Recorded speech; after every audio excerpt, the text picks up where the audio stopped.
The snow was still falling when the old man whispered, "Please don't let this be how my Christmas ends." No one heard him. Except one little girl. "If you have just a few minutes tonight, stay." Because what happened next no one in that town ever forgot. The winter fair was glowing with warm lights, but he felt colder than ever. He stood at the entrance, trembling, holding a small envelope close to his chest. Inside was everything he had saved. Every dollar, every coin.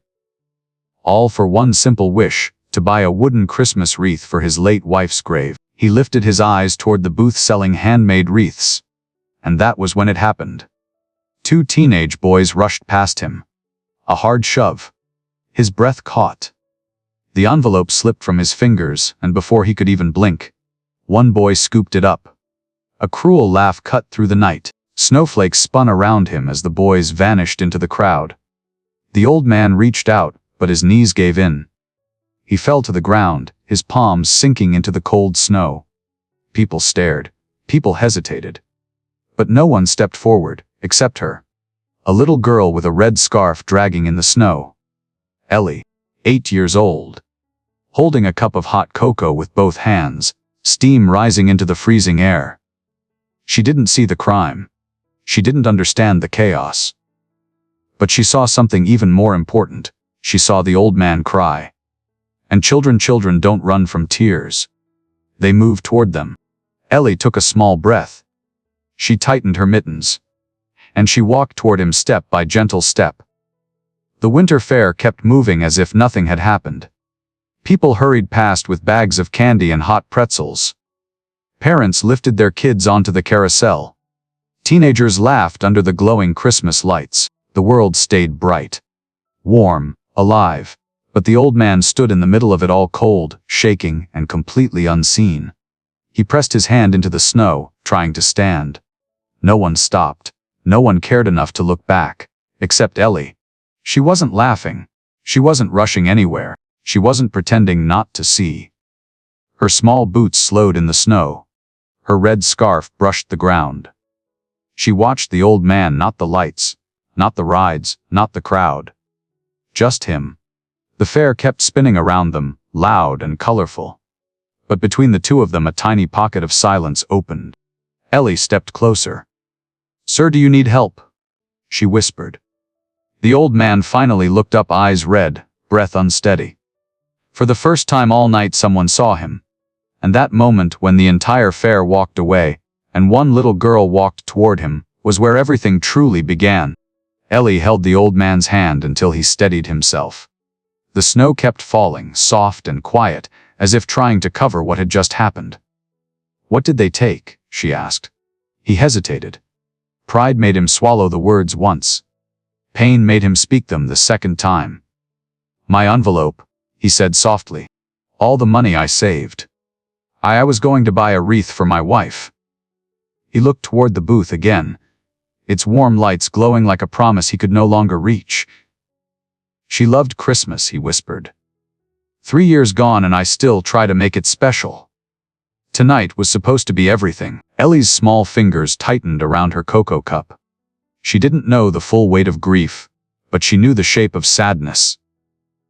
She recognized it in the way the old man's shoulders curved, and how his voice thinned when he whispered her name. Margaret. The world went silent around them. The lights blurred, the music faded. Ellie reached into her coat pocket. Her fingers brushed the small bundle of crumpled bills she'd saved for weeks' money she planned to use to buy her mother a gift. It wasn't much, but it was something. She took a slow breath, gathering every bit of courage her tiny body held, and tugged on the old man's sleeve. "Wait here," she whispered. "I'll be right back." Before he could ask anything, Ellie turned and ran. Her boots kicked up soft bursts of snow as she weaved through the crowd. She stopped at the wreath booth. The vendor looked down at her. Ellie looked up, eyes determined in a way no 8-year-old should ever have to be. "I want to buy one," she said. Her voice didn't shake.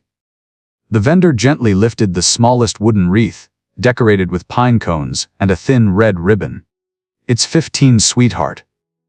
Ellie opened her hand. 7 wrinkled $1 bills. 4 quarters. Some dimes. A single nickel. Everything she had. The vendor's smile faded when he counted it. His eyes softened. You're a few dollars short. Ellie nodded. I know. She glanced over her shoulder. The old man stood where she left him, small, tired, alone in the snow. Then Ellie said the words the vendor never forgot. It doesn't have to be a big wreath. Just one that can make someone feel loved again. The vendor stared at the little girl, and something inside his chest cracked open. He reached under the counter, pulled out a wreath, the nicest one he had, and wrapped it gently. This one's yours, he said softly. Take it. Ellie blinked. But I don't have enough. You have more than enough, he said. Believe me. With the wreath held tightly in her arms, Ellie ran back through the snow toward the old man. She didn't know it yet, but tonight was far from over. Ellie hurried back through the snow, holding the wreath against her chest so the wind wouldn't steal it away.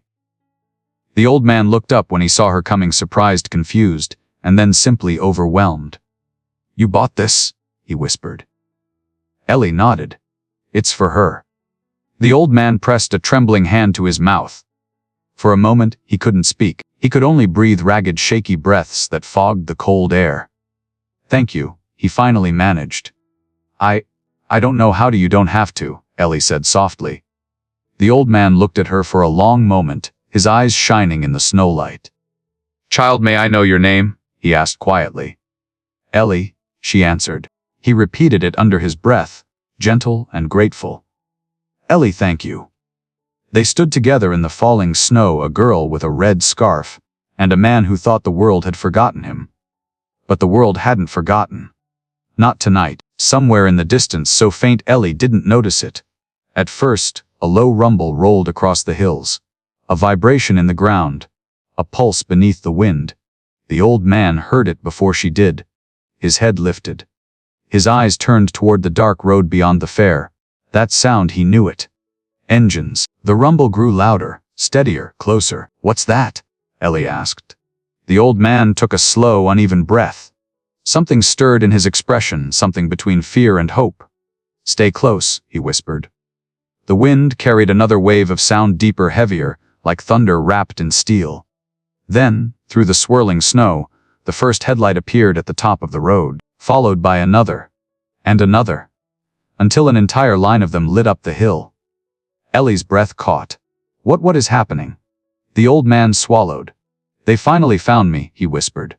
The engines settled into a deep, steady roar, loud enough to shake the air, low enough to feel in the chest. People in the fair stopped what they were doing. Parents pulled their children close. Vendors peeked over their counters. The music faded into the background. But the old man didn't look afraid. He looked undone. As if a part of his past, the part he buried, was rising out of the snow and walking toward him. Ellie tugged his sleeve gently. Do you know them? He closed his eyes for a moment, and when he opened them again, the reflection of 100 headlights shimmered across his tears. They were my brothers, he said softly. A long time ago, before grief took everything. Ellie blinked. You left them? He nodded. When Margaret died, I shattered. A pause. I didn't answer calls. I didn't show up. I stopped writing. I thought disappearing would make the pain quieter. His voice cracked like thin ice. Instead, it made everything worse. More motorcycles rolled into the square, forming a wide circle of chrome and leather. Ellie squinted at the patches on their jackets. A silver cross made of wrenches and the words, Iron Saints, she whispered. Are they dangerous? The old man shook his head. No, child, they're loyal. Fiercely loyal. He took a shaky breath.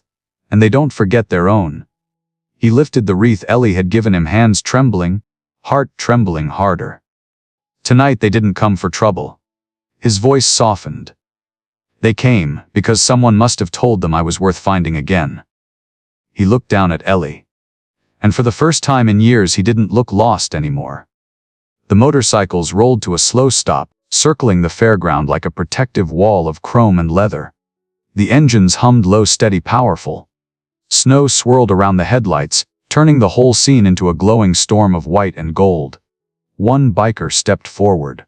Tall, broad shoulders, gray in his beard.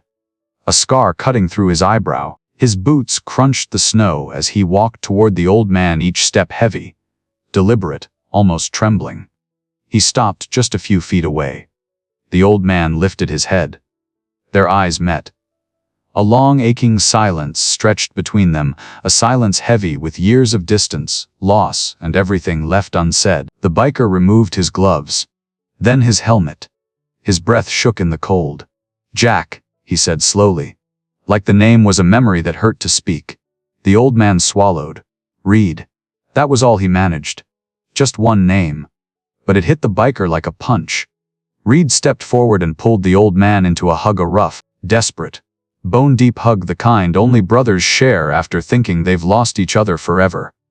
Jack's body shook in Reed's arms, not from the cold, from everything he'd carried alone. Reed held him tighter. "Why'd you disappear, old man?" His voice cracked. "We looked everywhere." Jack tried to answer, but emotion broke the words in his throat. Red pulled back just enough to look at him. "Who brought you back?" he asked. Jack didn't speak. He didn't need to. He turned and looked at Ellie, small, quiet, clutching her red scarf. Red followed his gaze. His eyes softened instantly. He knelt down to Ellie's height. "You helped him?" Red asked gently. Ellie nodded. He was alone. Red swallowed hard. His voice dropped to a whisper. "Not anymore." Behind him, 100 bikers bowed their heads, a silent salute to a little girl who reminded an entire brotherhood what loyalty meant. Bikers help. Truth comes out. Christmas becomes something no one expected. Reed stood, snow dusting his shoulders, and turned to the circle of bikers around them. "This man," he said, voice steady, "never stopped being one of us." A ripple moved through the Iron Saints, men nodding, some wiping their eyes, others clenching their jaws. Red pointed to Ellie. "And that little one, she's the reason he's standing here tonight." Ellie blinked, unsure, almost hiding behind her scarf. But the bikers didn't let her hide. One by one, they stepped forward. A jacket was placed over her shoulders, warm, heavy, protective. The smallest cut of leather they had, a custom patch stitched on the back. Little Saint Ellie touched it with trembling fingers. Reed knelt again. "You gave him something we couldn't," he told her softly. "Hope." Jack's breath shook behind them. "Reed," he whispered. "I'm sorry." Reed didn't let him finish. "We all break, brother," he said. "But we fix each other. That's the deal." Another biker tank built like an oak tree stepped up. "How's still standing, Jack?" he asked. Jack winced, barely. Tank cracked his knuckles. "Not anymore, we're fixing it." Another biker lifted a box. Then another, groceries, blankets, tools, fresh lumber, even Christmas lights. Jack stared at them, stunned. You didn't have to, we know," Reed said. "That's why we did." He looked at Ellie again, and because of her. Ellie looked between the men, rough faces, big hands, steel boots, yet their eyes were warm, gentle, full of gratitude toward a child. Jack placed a hand on her shoulder. "Ellie," he whispered, "you didn't just help me. You brought me home." The snow kept falling, soft, quiet, almost holy.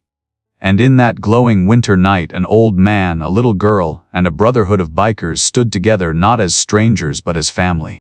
The Iron Saints didn't stay long. They worked fast, quiet, together, fixing what was broken, replacing what was missing, and lighting up the little house with strands of warm golden bulbs. When they finally mounted their bikes, Jack stood straighter. Ellie held her scarf tighter, and Red placed a hand over his heart. "Hope comes back," he said, "when someone believes you're worth finding." Engines roared to life. Snow lifted from the ground.